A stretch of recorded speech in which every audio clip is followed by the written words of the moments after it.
75 years ago, while most of the world was celebrating the end of the long and very destructive side of World War II fought in Europe, the United States and the Empire Japan were still locked in mortal combat. A fierce, deadly battle of bullets, fire, kamikazes, and relentless bombings was putting the Japanese people in a dire situation as the populace prepared themselves to fight to the last man. The resilient Japanese people vowed to honor their country and their emperor by remaining true to their cause right to the very end. However, the Allies did not want to risk eliminating millions of American and Japanese lives by launching a total invasion of the Japanese archipelago. So, instead of giving every last man, woman, and child the satisfaction of a warrior's death, something much more devastating and terrifying occurred.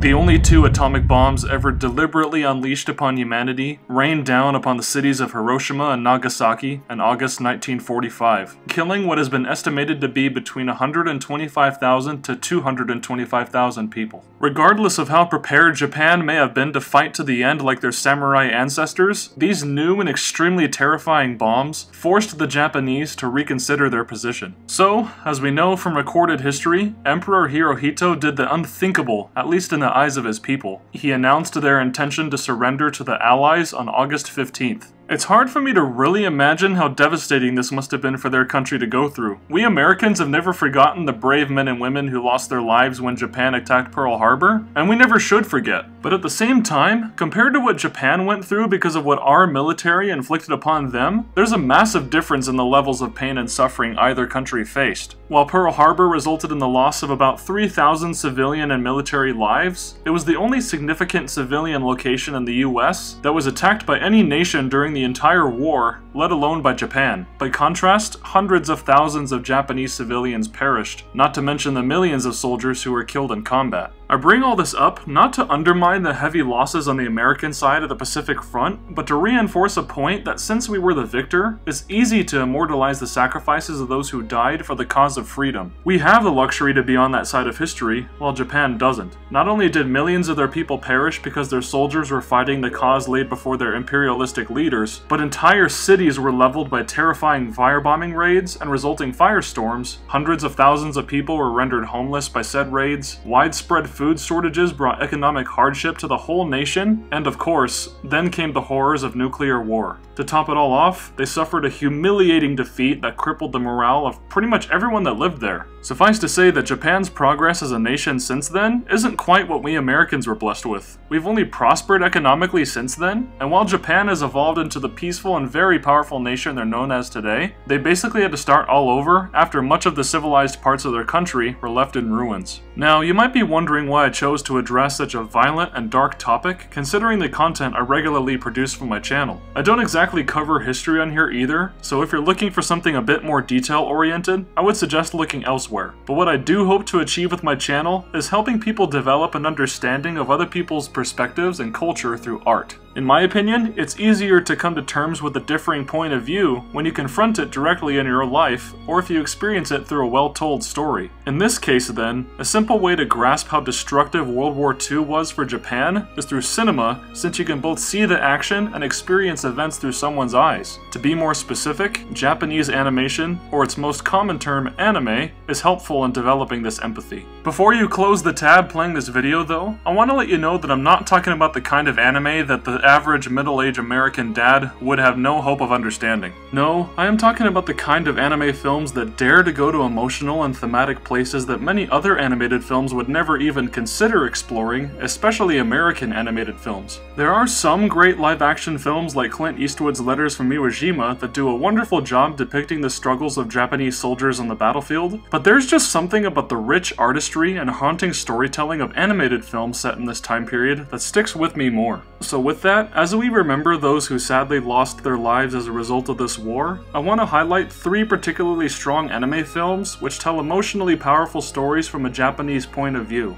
The Wind Rises, Grave of the Fireflies, and In This Corner of the World. You'll see throughout the course of this video why I've chosen these three in particular, but all in all, I think there's something to be gleaned from hearing the perspective opposite of your own. We've heard countless stories of American soldiers who endured through much during the war in the Pacific, so hearing a tale told by the Japanese, especially one that's shared from a ground-level viewpoint, is a refreshing way to develop empathy. So now that we've gotten through a very long-winded introduction, let's explore how World War II anime helps tell the Japanese side of history. My thoughts on each movie and how they relate to this overall theme will be split into 3 sections, and we'll start off with this one.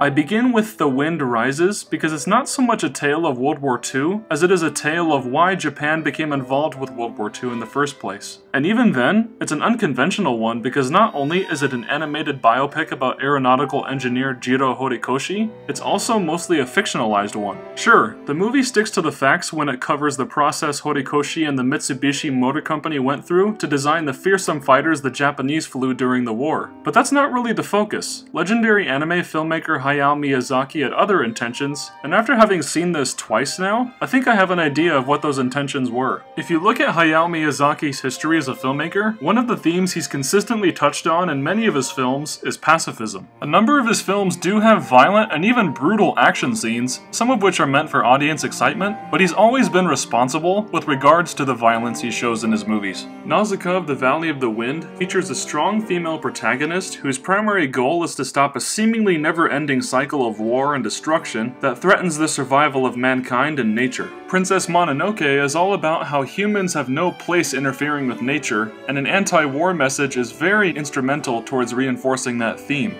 Howl's Moving Castle features imagery with warfare occurring in the background of certain scenes, with the point of reference being Miyazaki's contempt of the Iraq War. And finally, that brings us back to The Wind Rises, his likely most overt statement against warfare. Where this one differs from the rest, though, is by telling a story that takes place completely dejected from the actual war, choosing instead to focus on people who couldn't care less about the fascist and ultra-nationalist views of their single-party nation. In fact, this is made more abundantly clear by the fact that the film features at least one such character from each of the countries that made up the major members of the Axis powers. Japan is represented by Jiro Horikoshi, voiced by Joseph Gordon-Levitt, and then we have the German character Kastrop, voiced by esteemed filmmaker Werner Herzog, as well as Italian airplane engineer Giovanni Battista Caproni, voiced by Stanley Tucci, who Jiro looks up to as a role model despite never meeting him in person. What these 3 men have in common is that, like I said, they honestly think that their countries are digging themselves into holes with their aspirations of conquest. Even years before the war eventually starts, they're convinced that Germany, Italy, and Japan will lose.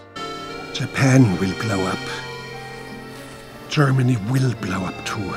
For Jiro and Giovanni in particular, they would much rather spend their time designing airplanes that fulfill their artistic dreams, but the sad thing is that both of them recognize that as much as they try to live in denial, their skills will be harnessed to create terrifying tools of destruction despite their technological beauty. That's one tragic thing that I love about The Wind Rises, because Hayao Miyazaki perfectly captured this theme of war taking away things that are truly beautiful in the world, especially for a country like the Empire of Japan that was so laser-focused on rising up from obscurity and conquering the Pacific, that they were only setting themselves up for an embarrassing failure. Because a group of influential politicians indoctrinated their people with imperialistic and jingoistic ideas, millions upon millions of people across Japan, Korea, the United States, and most especially China, were killed for honestly no justifiable reason to begin with. And there is no better character in the film to illustrate this idea with than Jiro Horikoshi's love interest, Naoko, voiced by Emily Blunt. Even though their romance isn't the focal point of the movie, literally every single scene they share in this movie is adorable. I truly felt the power of the emotional, almost otherworldly connection they shared, and it served as one of the most gorgeous elements of what is already a magnificent work of art. But like other aspects of this movie, the relationship Jiro and Naoko share is also riddled with genuine tragedy. The main reason for this is that we learn Naoko inherited a severe case of tuberculosis from her mother, who died before the events of the film.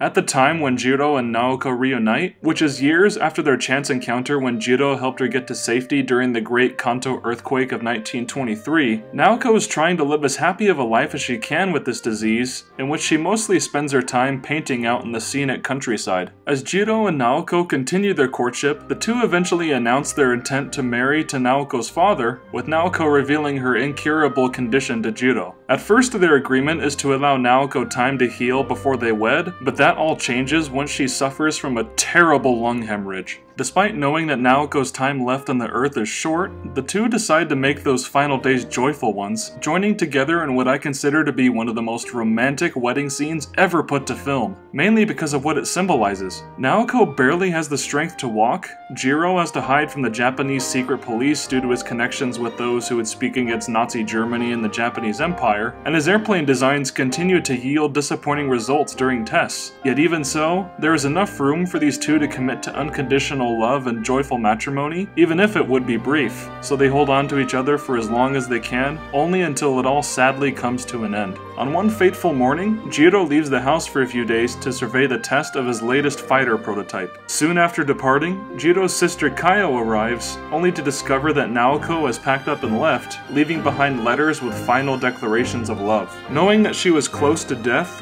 Naoko had decided to return to a mountainside sanatorium where she could try to at least be in good health before succumbing to her illness, but more importantly, leave behind a positive memory of her condition with Jiro. And so, just as Jiro's beautiful, loving wife passes into the next life, the birth of his majestic yet fearsome killing machine, the infamous Mitsubishi 85M, symbolizes the war taking away that which is beautiful from the world and replacing it with something destructive and violent. Thankfully, the film's ending isn't so dire, since it juxtaposes the destructive end of World War II with a dream Jiro has of Naoko encouraging him to live on with hope. But ultimately, it stands as a firm reminder that all of this death and loss could have been avoided if unchecked pride and patriotism hadn't consumed the Empire of Japan.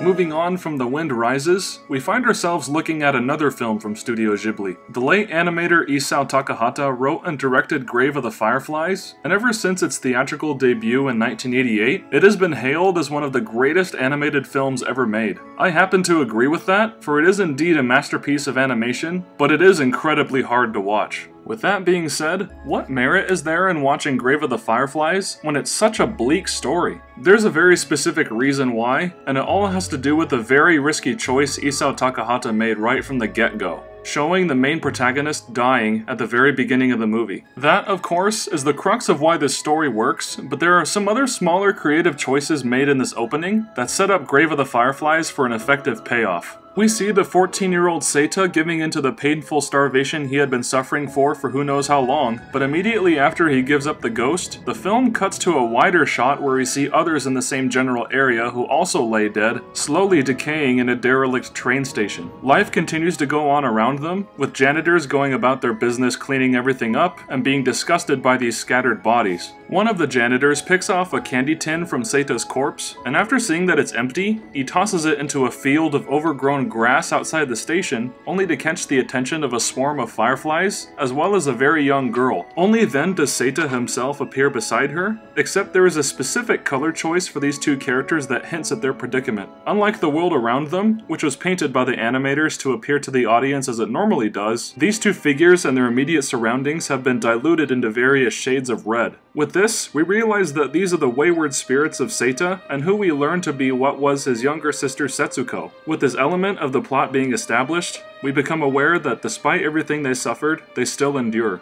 Once the film flashes back months before their tragic deaths, then, the point of the movie becomes not to see whether or not they survive, for we already know the outcome there. Rather, the question is what they do to try to survive right to the bitter end. But more on that idea later. On the basis of depicting how the war affected Japanese civilians on their homeland, it doesn't get more harrowing than Grave of the Fireflies. And the film doesn't waste any time showing that. Right after that haunting opening I had described earlier, we see the fateful day in which Seita and Setsuko were forced to leave their home in Kobe due to an American firebombing raid. And that's exactly what happened. For as Seita, Setsuko, and thousands of others tried to take shelter, they later looked upon what once were their homes to find barren wastelands of ash and burnt lumber. Even worse, The intense fires had claimed many lives, including the main character's mother. Situations for the Japanese just continue to worsen over the coming months, with air raid after air raid being conducted on different key cities, and famine spreading throughout the countryside due to dwindling supplies. Meanwhile, we see Seita and Setsuko trying to hold on to whatever sense of hope they can find, with the occasional happy moments such as playing on the beach or with fireflies, only for that happiness to be crushed into oblivion by some other tragic event. No matter what Seita does to provide for his sister, such as cooking their own meals, stealing from farmers, and looking for medicine, nothing ever seems to work. And as the country crumbles around them right until the formal surrender on August 15th, his hope for their survival is pretty much lost. Despite his best efforts to nurture her, Setsuko eventually dies from starvation, leaving him alone and orphaned.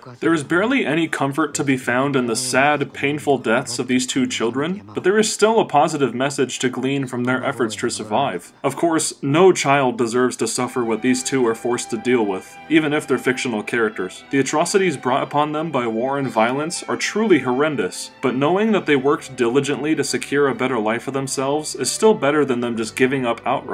And in this way, they represent a greater idea that the Japanese people at the time lived by. They had all been through incalculable loss throughout the entire war, and yet they never deviated from their goal of survival. And even after the country lost the war, they certainly mourned their losses, but quickly focused their attention on rebuilding and recovering. Therefore, the final moments of Grave of the Fireflies are just as important as anything else seen in this movie, because on one hand, it's nice to see that Seita and Setsuko had found some semblance of happiness in their next life, but it's also crucial that right after these two relax on a bench as you see here, the scene cuts to the final image we see in the movie, which is them overlooking the scenery of a contemporary Japanese city, a testament to the country rising out of the ashes of their defeat. That's why, despite how immensely sad the story is, there is a greater poignancy to the narrative than understanding what people like Seita and Setsuko went through. Their trials and tribulations speak to all that Japan did to endure, and those sacrifices shall always hold meaning for all mankind.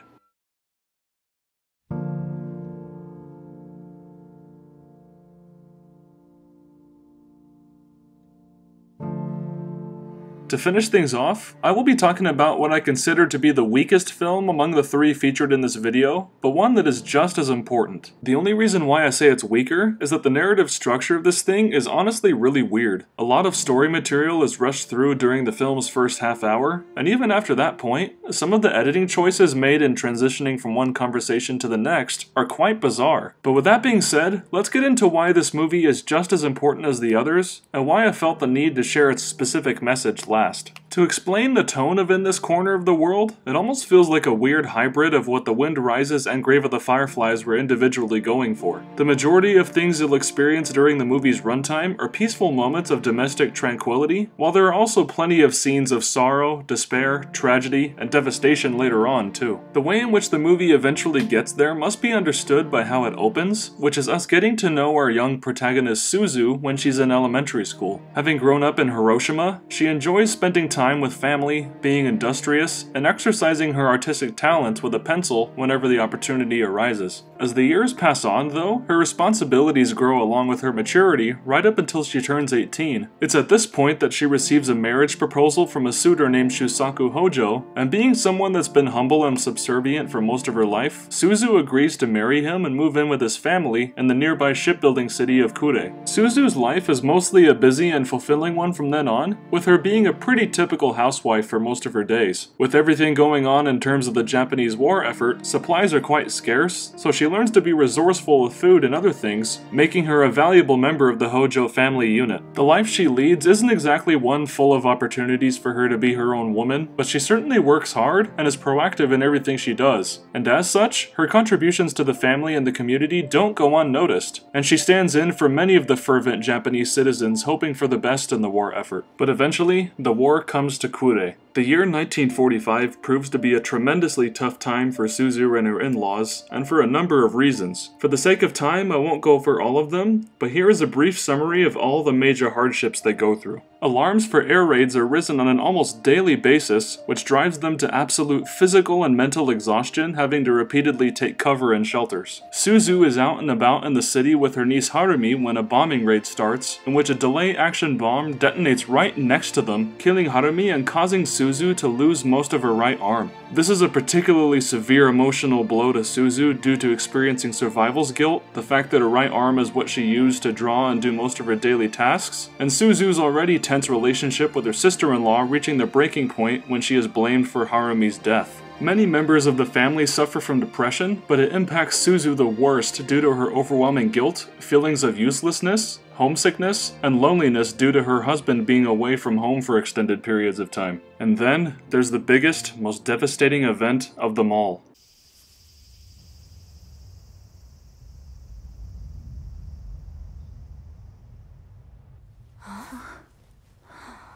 Keiko, did you see that flash?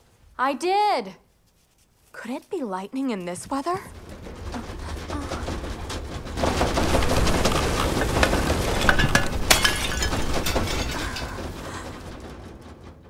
What was that just now? What impacted me the most about this particular depiction of the bombing of Hiroshima is that the destruction of Suzu's hometown isn't what sends her into agonizing despair. In fact, the film doesn't really dedicate a scene to Suzu grieving her family, which have all pretty much been wiped out either by that bomb or the war in general. What does push her to the breaking point is the moment when Emperor Hirohito announces the country's intent to surrender over a radio broadcast. My guess is that the director chose to focus more on this moment because Suzu probably would have been able to cope more with their family's death if it meant that they died for their country. But now that Japan has to deal with the fact that they lost the war, suddenly all that death must have seemed meaningless to those who endured so much. In this way, Grave of the Fireflies shares similar qualities to this movie in that they depict people who fought hard in the hope that they would pull through in the end, but ultimately suffered defeat. However, in this corner of the world has something that Grave of the Fireflies didn't, which is hope. Sometime after the war has ended, we find Suzu and Shusaku trying to discuss the future while walking among the ruins of Hiroshima. And then, we are met with one of the most haunting scenes I've seen in an animated film.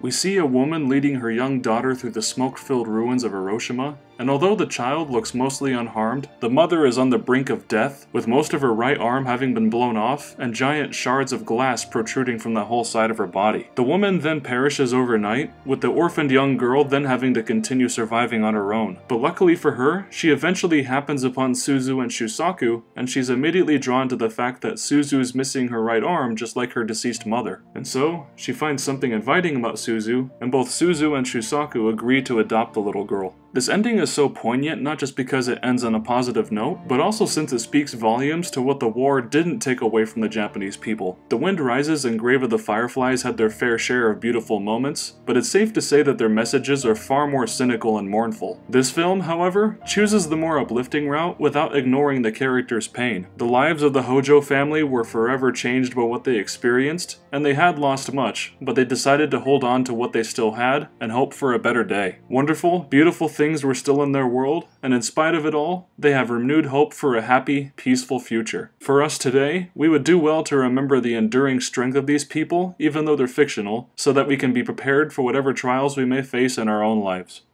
At the end of all this, what I hope to impress upon you is that I don't mean to excuse live-action Japanese films that touch on World War II. If you see any opportunity to understand their perspective through a story, I think you should take it. However, from the examples I've shared from these 3 anime films, I hope you would understand the power that they have. There's something about animation that allows filmmakers to be more sensational and whimsical with the ideas they present on screen, while at the same time, making those ideas feel more impactful than watching actors performing on a set. In another sense, animation makes things like war and death more palatable due to the heightened style and cartoonish character designs, which then make such emotionally rough moments hit even harder. In that sense, these 3 anime films that tell stories of World War II hit much harder for me because the artistic flourishes make it so. Due to how desensitized we've all become to violence through many kinds of movies, shows, and video games, sometimes it can be hard for live-action war movies to really impact me on a deep level since my brain has been wired to consume media in a certain way. But then I confront these kinds of ideas in animated form. Suddenly that defense of being desensitized no longer applies for me, and it makes things that would otherwise otherwise be sad in live action feel even more devastating when artists utilize the limitless potential of animation to teach their audience. The violent and harrowing scenes in these movies, along with the truly gorgeous artwork and the invaluable moments of peace, make it so that these films have great value in understanding the depth of the war's effect on people. And that is the importance of World War II anime.